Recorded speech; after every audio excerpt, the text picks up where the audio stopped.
पंचमी तो दिन रात मत गुजारो।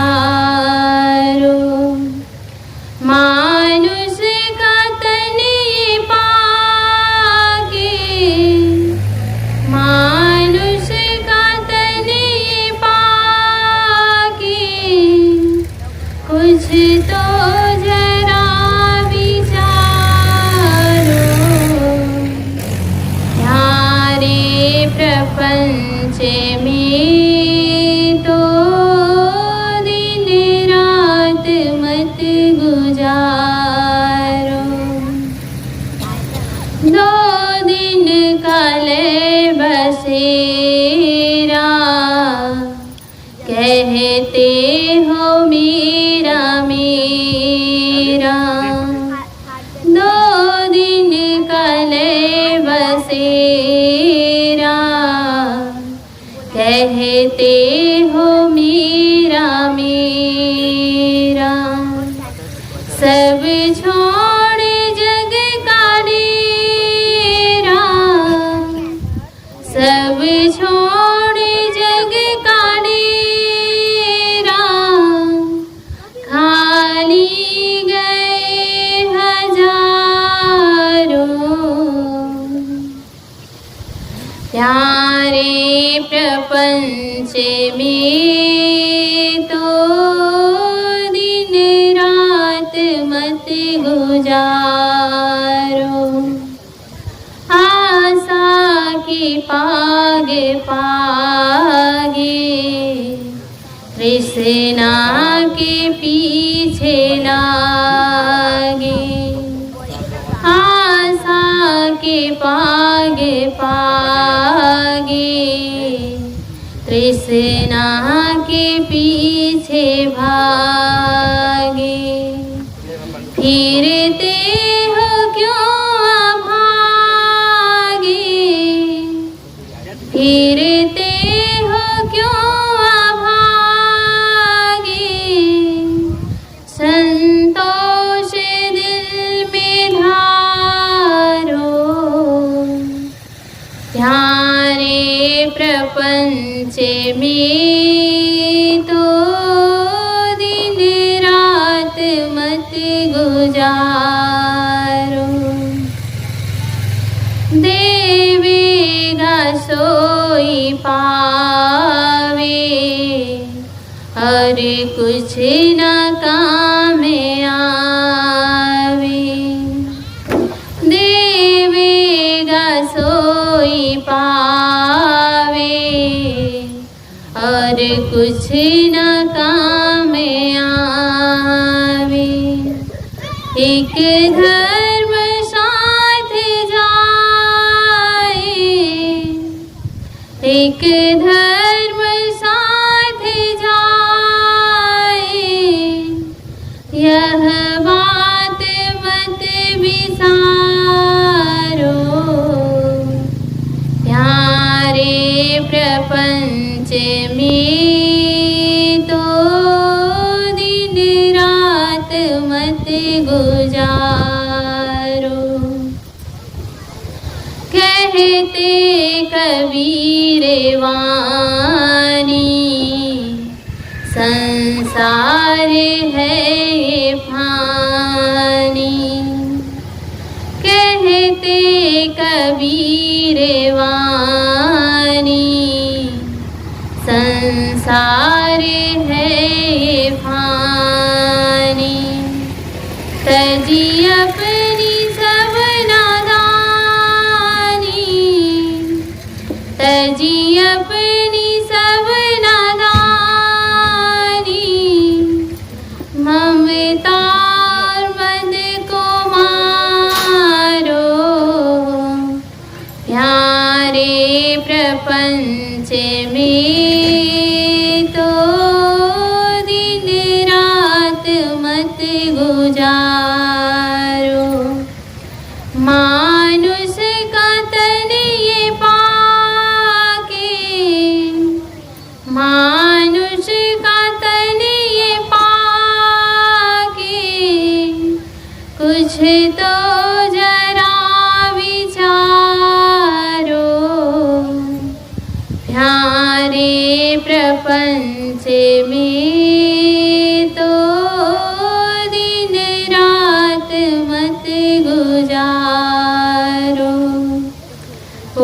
सद्गुरुदेव की जय।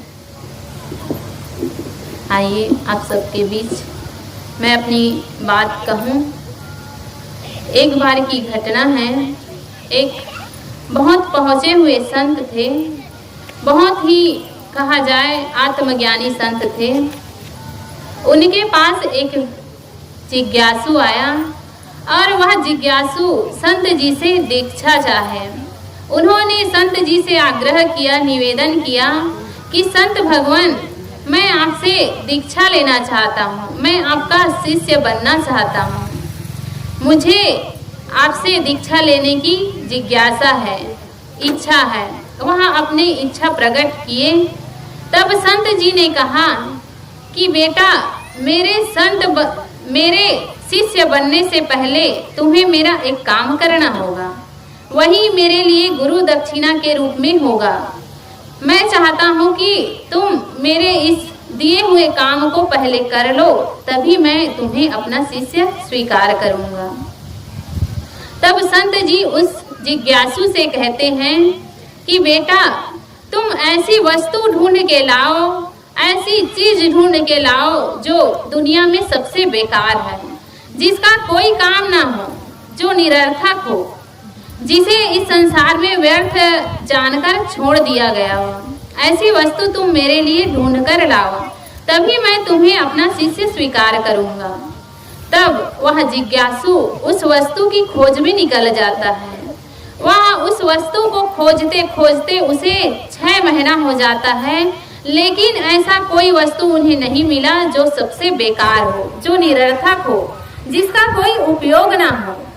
6 महीना बीत गया। वह जिज्ञासु ढूंढते ढूंढते थक गया।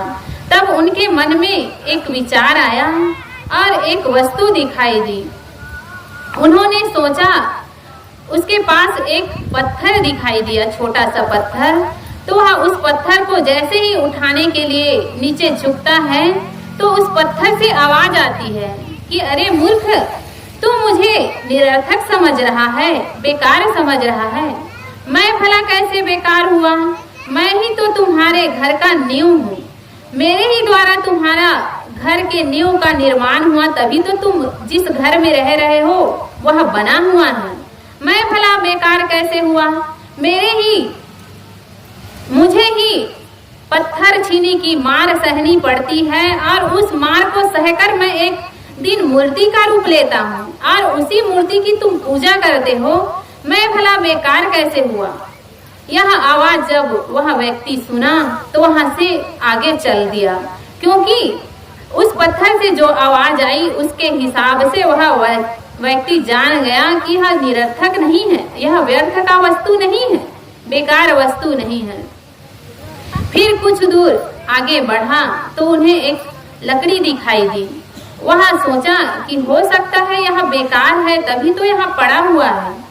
जैसे ही उस लकड़ी को उठाने के लिए वह व्यक्ति झुकता है तो लकड़ी से भी आवाज आती है, अरे मूर्ख, तू मुझे बेकार समझ रहा है, मैं ही तेरे भोजन की व्यवस्था करता हूँ, मेरे ऊपर आग जलाकर भोजन बनाया जाता है, मेरे ही द्वारा हर क्रिया होती है। जब तू जन्म लेता है तो मेरे ही लकड़ी के बने हुए पालने में तुम्हें झूला झुलाया जाता है। जब थोड़ा बड़ा होता है तो मेरे ही लकड़ी के सामान से खेलता है। जैसे बढ़ता जाता है वैसे ही इस लकड़ी कहा जाए मेरे ही द्वारा तुम्हारा हर चीज का निर्माण किया जाता है। जैसे ही तुम शादी के मंडप पर बैठते हो, वह मंडप भी सजी होती है, वह भी लकड़ी के द्वारा बना होता है। जब तुम्हारी मृत्यु हो जाएगी तब भी तुम इस लकड़ी के ही सहारे इस संसार से विदा हो जाओगे।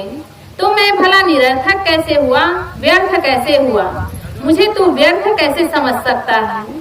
वह व्यक्ति वहां से भी चला जाता है। उन्हें कोई वस्तु दिखाई नहीं देती है कि वह व्यर्थ की हो, निरर्थक हो। तो वहाँ संत जी के पास पहुँचते हैं और कहते हैं, संत भगवान, इस संसार में, इस दुनिया में मुझे कोई ऐसी वस्तु नहीं दिखाई दी जो व्यर्थ का हो, जो निरर्थक हो, बेकार हो। वह संत जी के पास आते हैं और संत जी से निवेदन करते हैं कि संत जी, मैं आपकी आज्ञा का पालन नहीं कर पाया, मैं वह वस्तु ढूंढ नहीं पाया जो बेकार हो, निरर्थक हो। तब संत जी कहते हैं, बेटा, तुमने इस संसार में कोई बुरा वस्तु नहीं देखा, निरर्थक वस्तु नहीं खोज पाए, तुम ही मेरे सही शिष्य बनने लायक हो। क्योंकि जिसके मन में कभी बुराइयों को लेने का भाव ना आए, हर वस्तु में वहाँ अच्छाई ही अच्छाई ढूंढे, वही मेरा शिष्य हो सकता है। क्योंकि जो व्यक्ति सारग्राही होगा, सद्गुणों को लेने वाला होगा, वही एक दिन आगे अपने लक्ष्य को प्राप्त कर सकता है। क्योंकि वह दूसरों के भीतर बुराई नहीं देखेगा, वह अच्छाई ही अच्छाई देखेगा। जो सार चीजों को लेना जानता है, वही दुनिया में आगे बढ़ सकता है। क्योंकि जो व्यक्ति दूसरे में कमी और कमी ही देखता जाए, दुर्गुण ही देखता जाए, वह कभी अपने दुर्गुणों को हटा नहीं पाएगा, अपने आचरणों को सुधार नहीं पाएगा। क्योंकि उन्होंने तो अपना समय दूसरों की बुराई देखने में ही व्यतीत कर दिया, तो अपनी अच्छाई को वह जान नहीं पाएगा और दूसरे के अच्छाई को भी वह ले नहीं पाएगा। तो ऐसे करते करते उनका जीवन बीत जाएगा और यह जीवन मिला हुआ है, यह अमूल्य जीवन कहा जाए, रत्न तुल्य यह मनुष्य जीवन मिला हुआ है, उसको वह ऐसे ही खो देगा और अपने जीवन को, जो हमें यह जीवन मिला हुआ है, हमारे कल्याण साधना के लिए मिला हुआ है, उसको यूं ही वह गंवा देगा। क्योंकि वह सार को ले ही नहीं पाएगा, बस दूसरों के दोषों को देखते देखते उसका जीवन कैसे बीत जाएगा उनको पता ही नहीं चलेगा और वह एक दिन मृत्यु शैया पर आ जाएगा। इसलिए हमें चाहिए कि हम लोगों पर ऐसी दृष्टि डालें कि उनके अच्छाई को ही हम देख पाए। उनमें जितनी बुराई है वो जाने, उनकी बुराई उनके पास रहे, लेकिन जो उनमें अच्छाई है उसको हम लेंगे तो वह हमारे लिए लाभदायक होगा। लेकिन हम बुराई को लेते जाएंगे तो वह बुराई एक दिन हमारे जीवन में भर जाएगी और जितनी भी हमारे अंदर अच्छाई है वह एक दिन लुप्त हो जाएगी और यह अच्छाई धीरे धीरे घटते घटते वह दुर्गुणों में परिवर्तित हो जाएगी और हमारा जीवन जो है अस्त व्यस्त हो जाएगा और यहाँ जीवन मिला हुआ है उसको हम व्यर्थ में ही खो देंगे। इसलिए हमें चाहिए कि हम यह मनुष्य जीवन मिला हुआ है उसको ऐसे जिए कि हमारा भी कल्याण हो और हम दूसरों को भी दिशा निर्देश